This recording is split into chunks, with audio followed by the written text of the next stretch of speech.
Hello everyone. आज मैं आपके लिए बहुत ही एक अच्छा टॉपिक लेके आई हूँ, नर्सिंग केयर प्लान। जहाँ सारे बच्चे डिफ़िकल्ट फील करते हैं कि नर्सिंग केयर प्लान को कैसे लिखा जाए। मेरा नाम सुरभि है, मैं नर्सिंग ट्यूटर हूँ और मैं आज आपको ये सिखाऊंगी कि नर्सिंग केयर प्लान जो है कैसे लिखा जाता है। तो सबसे पहले हम बात करते हैं नर्सिंग केयर प्लान। ये जो 3 वर्ड है हमें क्या डिफ़ाइन करता है। नर्सिंग, आपको पता है नर्सिंग का मतलब होता है केयर करना, नर्चर करना, जो कि जिनको ज़रूरत होती है उनके लिए। केयर का मतलब किसी भी चीज़ पेशेंट को हो या फिर जो भी वल्नरेबल हैं उनको आप केयर प्रोवाइड करोगे। प्लान का मतलब होता है ऑब्वियसली आप केयर को प्लान करोगे कि कौन से केयर जो हैं आपको पेशेंट को देने हैं।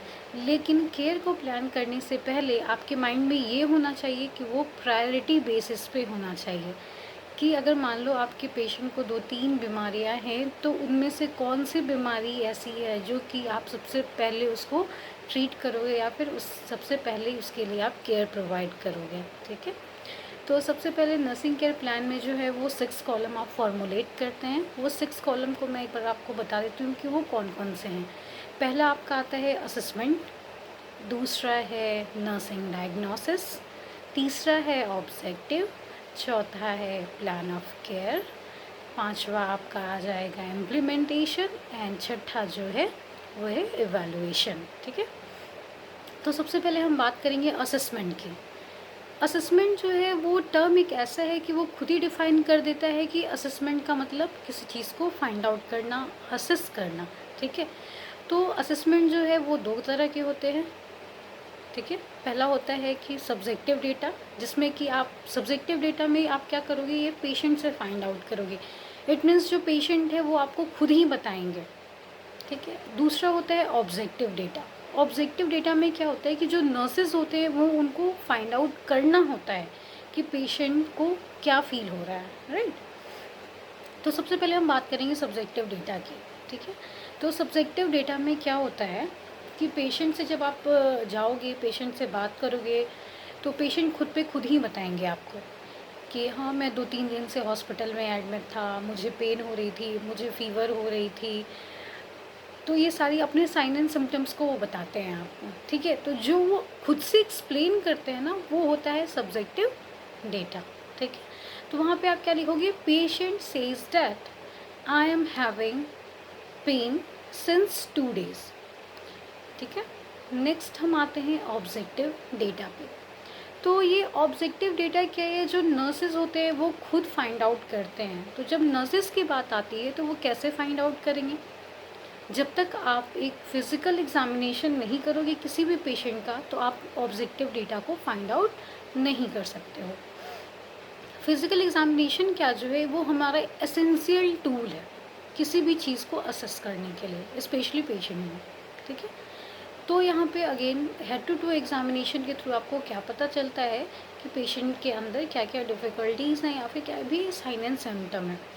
तो जैसे अभी आपको मैंने पेशेंट ने आपको बोला कि मुझे पेन है, तो उसी बेसिस पे आप फाइंड आउट करोगे कि पेशेंट को पेन है भी या नहीं। ठीक है, तो पेन जो है फिर आप ये भी पता करोगे कि पेन जो है उसकी इंटेंसिटी कितनी है, कितने दिन से है। पेन स्केल रेटिंग पे आप फाइंड आउट करोगे कि 1 to 10 पेन स्केल रेटिंग पे जो पेशेंट है वो कितना रेट करेगा। राइट, तो वो हो गया आपका सब्जेक्टिव डेटा।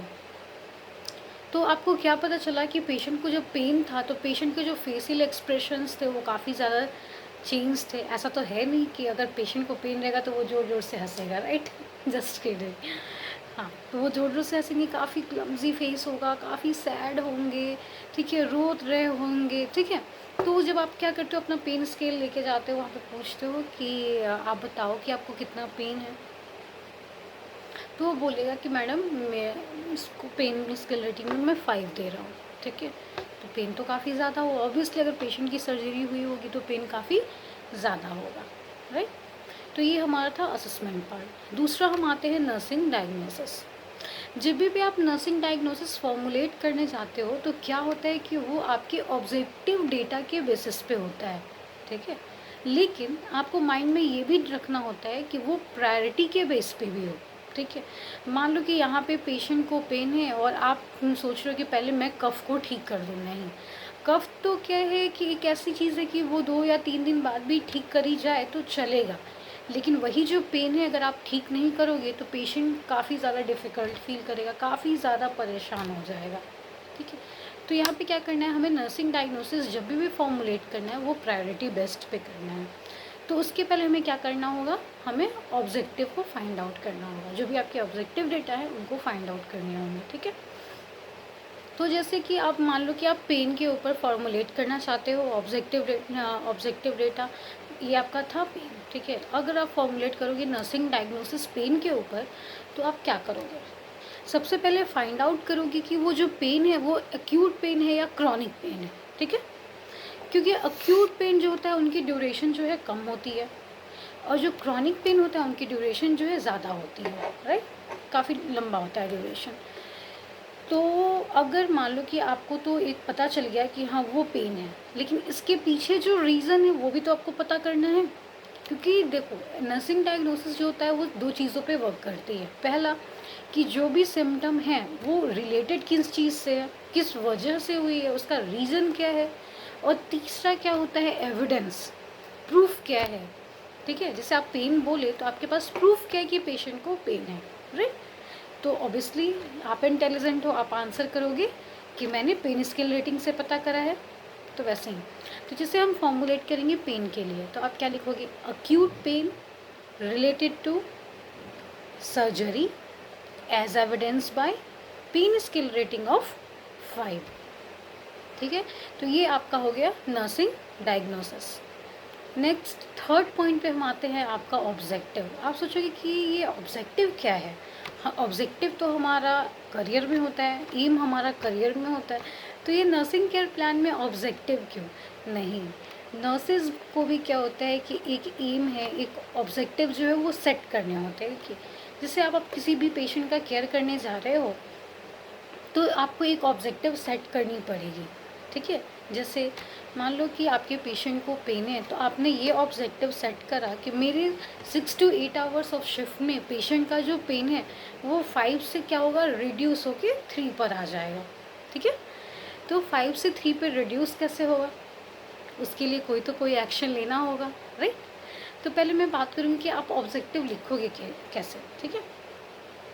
तो आप वहाँ पे लिखते हो ऑब्जेक्टिव वाले कॉलम में, patient will reduce the pain within 6 hour of shift by pain scale rating of 5 to 3, ठीक है। तो यहाँ पे क्या हो गया, आपने ये लिखा अपना ऑब्जेक्टिव कि पेशेंट का जो पेन है मेरे 6 घंटे या फिर 8 घंटे के शिफ्ट में ही कम हो जाएगा। तो कितना कम होगा, तो वो 5 अगर है पेन स्केल रेटिंग से तो वो 3 पर आ जाएगा, ठीक है। तो ये हो गया था आपका ऑब्जेक्टिव। नेक्स्ट हम आते हैं प्लान ऑफ एक्शन पे।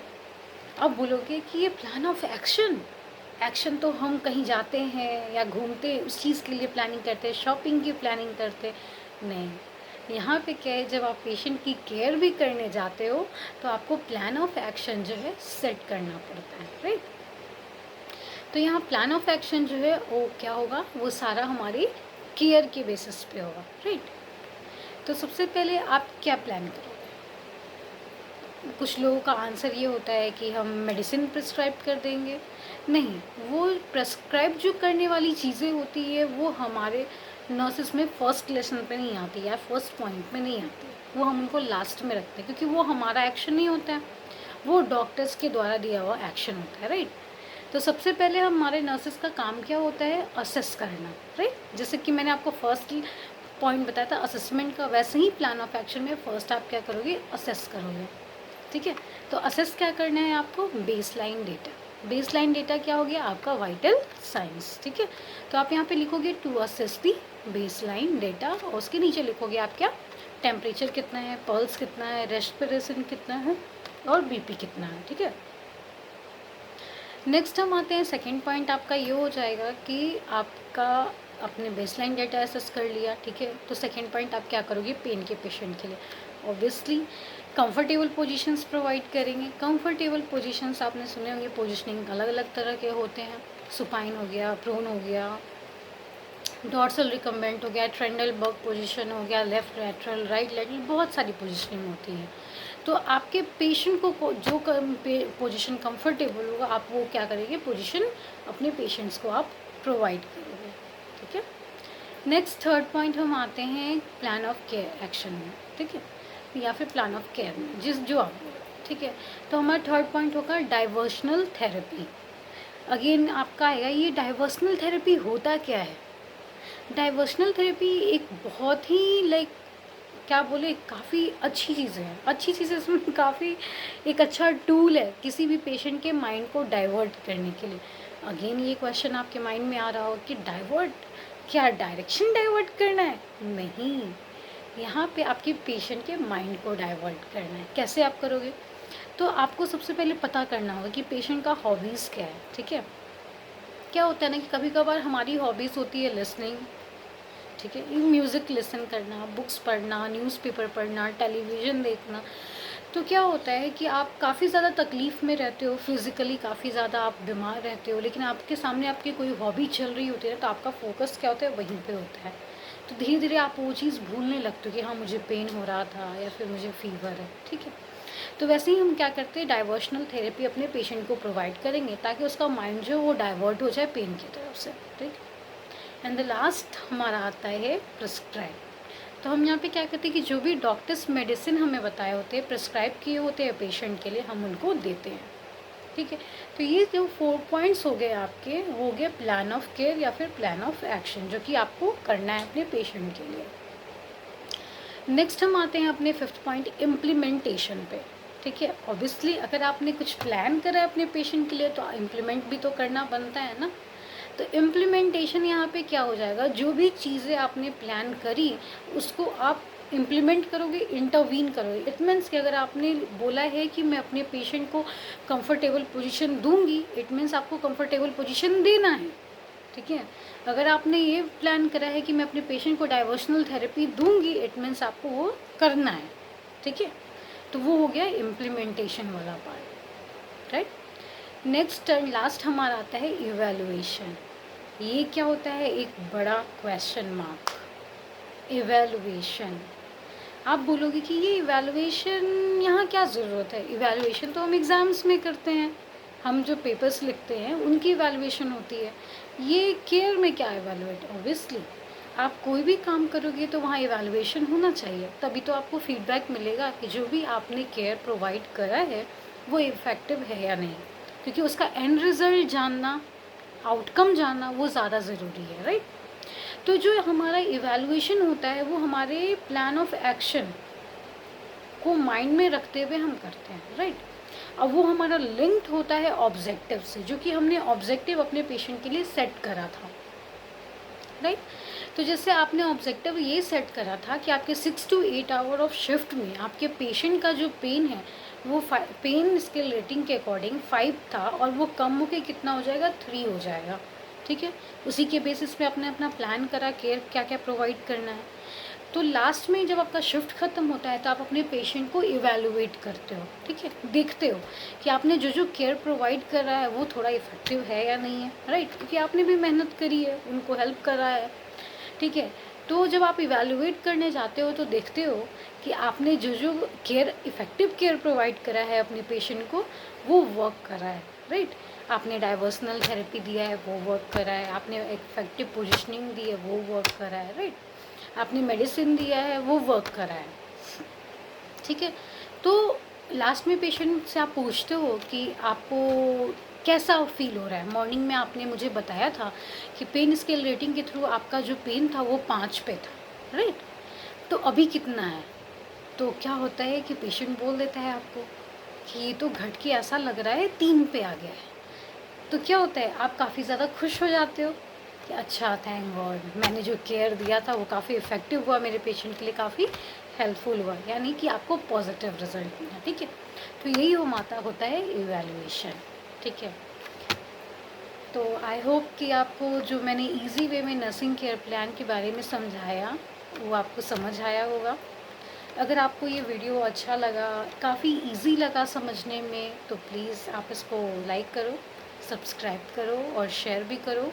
अपने फ्रेंड्स से या फिर जो भी नर्सिंग स्टूडेंट्स हैं जो स्ट्रगल कर रहे हैं इन सब चीज़ों को सीखने में, क्योंकि आपके ये शेयर करने से, लाइक करने से मुझे भी मोटिवेशन मिलेगी। मैं और इजी वे में नए नए वीडियोस बनाऊंगी आपके हर सब्जेक्ट रिलेटेड टॉपिक से, ताकि आपको इजी हो लर्न करने में, आप अच्छे मार्क्स गेन कर सको। Thank you for watching.